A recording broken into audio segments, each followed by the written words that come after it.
Hello everyone. In previous video we seen where does take place photosynthesis की process कहाँ होती है वो हमने देखा था in previous lecture. That is take place in mesophyll tissue, right? Because वहाँ number of chloroplast ज़्यादा होते हैं. Okay. So now we will move on our next topic. The topic name is what is light reaction. So light reaction में कौन सी process होती है? In presence of light हमने दो तरह की रिएक्शन देखी. उसमें फोटोसिंथेसिस कहाँ होता है, उसमें light reaction and dark reaction. So during light reaction there are many of process occur. Light reaction और the photochemical phase include light absorption, light absorb होती है. Water splitting in presence of light, that is called water splashing.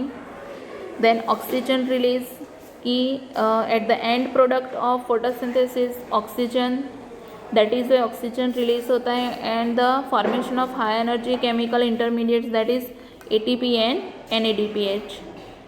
So this is the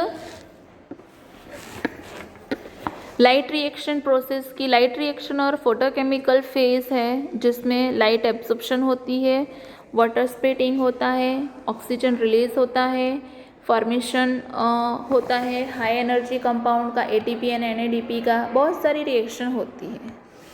so several protein complexes are involve in the process. Some protein involve होते हैं, right. So the pigment are organise into two discrete photochemical light harvesting complexes within the photosystem 1 and photosystem 2 की. Pigment organise होती है light harvesting complex में, और light harvesting complex के साथ दो सिस्टम अरेंज होती है, that is photosystem 1 and photosystem 2. क्यों उसको फोटोसिस्टम 1 बोला गया है? Because they observe 700 nanometre wavelength वाले लाइट को एब्जॉर्ब करते हैं. एंड फोटोसिस्टम 2 का नाम उसका वो क्या है, क्यों है? क्योंकि they absorb 680 nanometre wavelength. This are name in the sequence of their discovery. उसकी डिस्कवरी के हिसाब से वो नेम है, उसका नेम दिया है. And now in the sequence in which they function during the light reaction. The LHC, light harvesting complex, are made up of 100 of pigment molecule bound to protein. कि light reaction जो है, right, LHC are made up of 100 of pigment molecule which is bound to protein.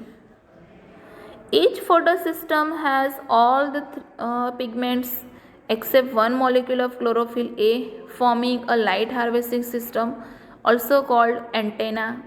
You can see in this diagram कि photon मिलते हैं ये pigment molecule को, right. Pigment molecule को किसी भी लीफ में जो भी पिगमेंट है वो पिगमेंट लाइट आने से, फोटोन आने से मिलती है.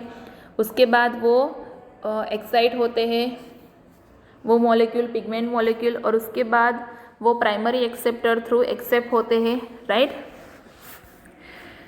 सो this pigment help to make photosynthesis more efficient. ये जो पिगमेंट है वो फोटोसिंथेसिस की प्रोसेस को मोर एफिशिएंट बनाने के लिए हेल्प करते हैं. Okay, by observing different wavelengths of light. कि डिफरेंट वेवलेंथ वाली जो लाइट है वो एब्जॉर्ब करते हैं और जिससे वो फोटोसिंथेसिस की प्रोसेस जो है वो मोर एफिशिएंट बनती है. So the single chlorophyll A molecule forms reaction centre. यहाँ आप देख सकते हो, यहाँ रिएक्शन सेंटर है वो बना है, राइट. सो यहाँ हम बोल सकते हैं कि single chlorophyll A molecule form reaction centre. The reaction centre is different in both photosystem. Reaction centre जो होता है वो डिफरेंट होता है दोनों फोटोसिस्टम में. PS1 reaction centre chlorophyll A has an absorption peak 700 nanometer. कि PS1 जो होता है वो 700 नैनोमीटर वेवलेंथ एब्जॉर्ब करता है. That is why it's called P700 and PS2 it has absorbed maximum 680 nanometer, and that is why that is called photosystem 680, right? So इसका code different है according to the absorption of wavelength, okay, different wavelength. So अगर 700 nanometre wavelength absorb करेंगे तो that is called P700, and 680 nanometre wavelength की जो light है वो absorb करेंगे तो that is called 680 nanometre. Clear? Okay. इसके बाद हम देखते हैं द इलेक्ट्रॉन ट्रांसपोर्ट, कि यहाँ इलेक्ट्रॉन मिले फोटोन थ्रू तो वो इलेक्ट्रॉन का ट्रांसपोर्टेशन नेसेसरी है, राइट? कि इलेक्ट्रॉन ग्राउंड स्टेट में होता है, उसके बाद उनको लाइट मिलने की वजह से वो एक्साइटेड स्टेट में आ जाते हैं और उसके बाद उसका ट्रांसपोर्टेशन होना ज़रूरी है. सो दैट इज़ वाई हम देखेंगे electron transport system. Electron transport system की हम बात करें, राइट, उससे पहले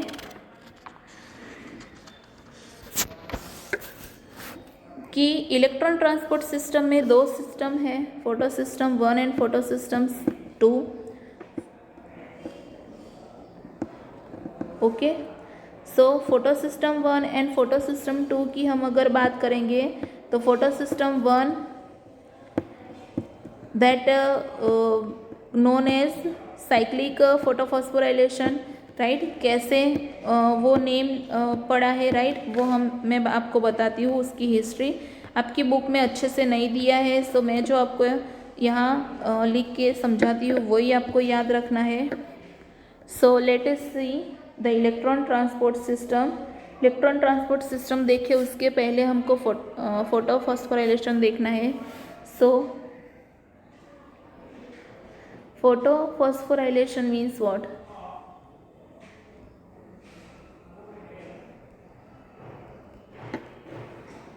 In presence of phosphate molecule will be added in ADP molecule and converted into ATP, that is called photophosphorylation, right?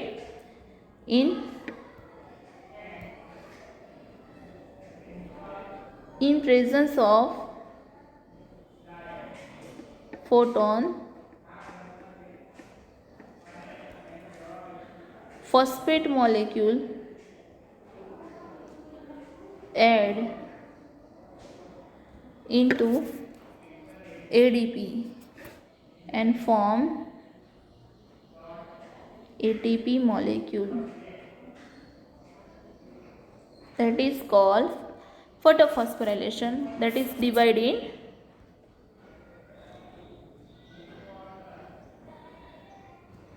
two part. दो तरह की प्रोसेस है, cyclic photophosphorylation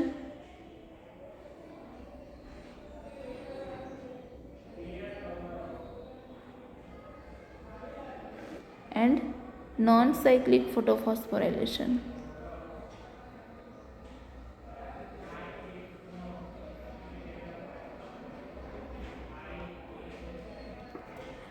First of all, we see in first cyclic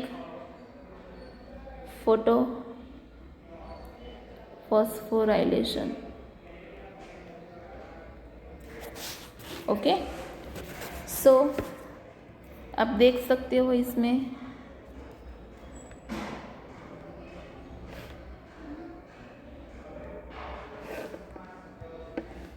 कि when light come from sun,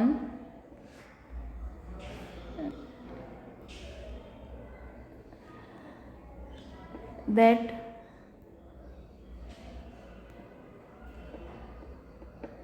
fall on chlorophyll A molecule, that is P700, right? कि वो P700 का जो photo system 1 है उसके ऊपर विच हैज़ रेड लाइट, वो light उस पर पड़ेगी, राइट? सो यहाँ 4 फोटोन मोलिक्यूल आएंगे. 4 फोटोन मोलिक्यूल आने के बाद P700 PS1 will be excited and go into primary electron acceptor, right. जो इलेक्ट्रॉन एक्सेप्टर है वहाँ जाएंगे।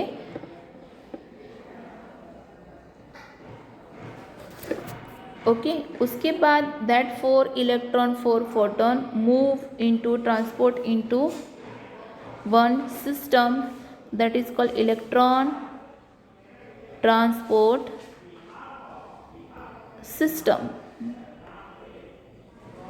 right, and move back to P700 कि वापस वो 4 इलेक्ट्रॉन P700 के पास आएंगे and at that time ADP converted into ATP means at that time one ATP molecule will be formed and जो इलेक्ट्रॉन ट्रांसपोर्ट सिस्टम है वो यहाँ डिटेल में आपको बुक में नहीं दिया है, but you have to remember in that system there are 4 electron transport system. First will be FD, that is the primary acceptor, primary electron acceptor. You can say first is primary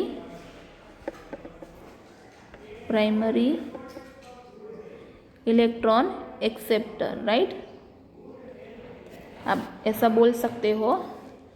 then उसके बाद second is plastoquinone, first is ferredoxin, second is plastoquinone, third is cytochrome,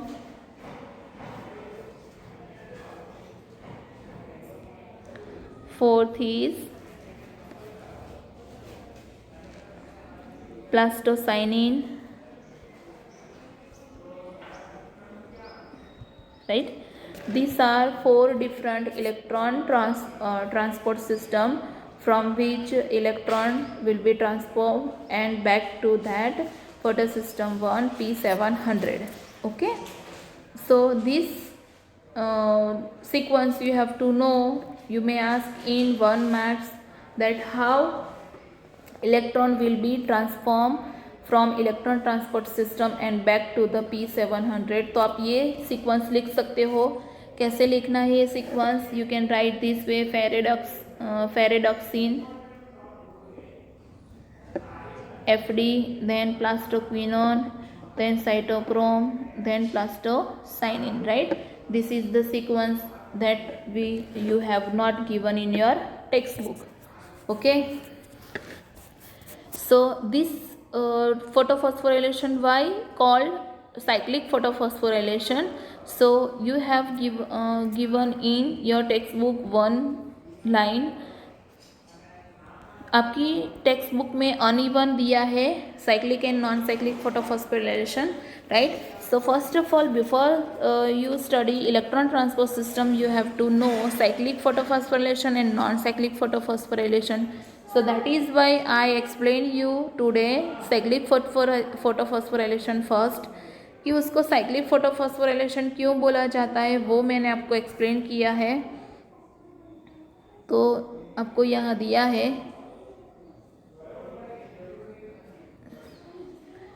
कि the excited electron does not pass on to NADP but is cycled back to PS1 complex.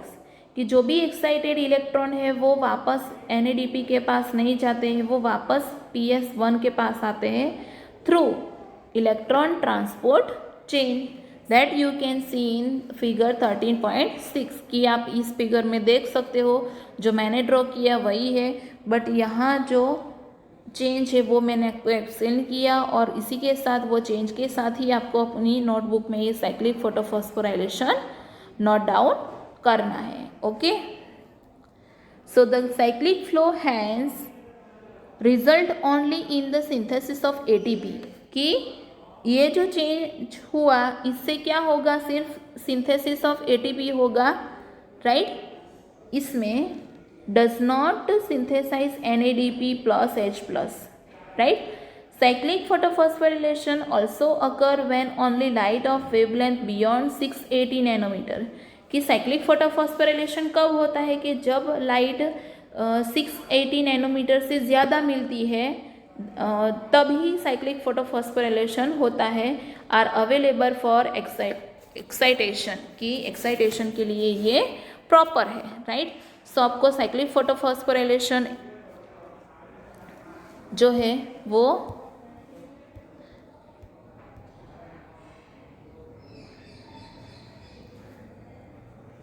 Cyclic photophosphorylation है वो आपको जो book में दिया है वैसे ही करना है आपको, राइट। और आपको मैंने ये लिख के एक्सप्लेन किया है वो आपको समझना है और आपकी नोटबुक में नोट डाउन कर लेना है, ओके। इसके बाद नॉन साइक्लिक फोटोफॉस्फोराइलेशन है, ये जो है वो नॉन साइक्लिक फोटोफॉस्फोराइलेशन है, दैट इज़ कॉम्प्लिकेटेड, थोड़ा बहुत कॉम्प्लिकेटेड है, राइट।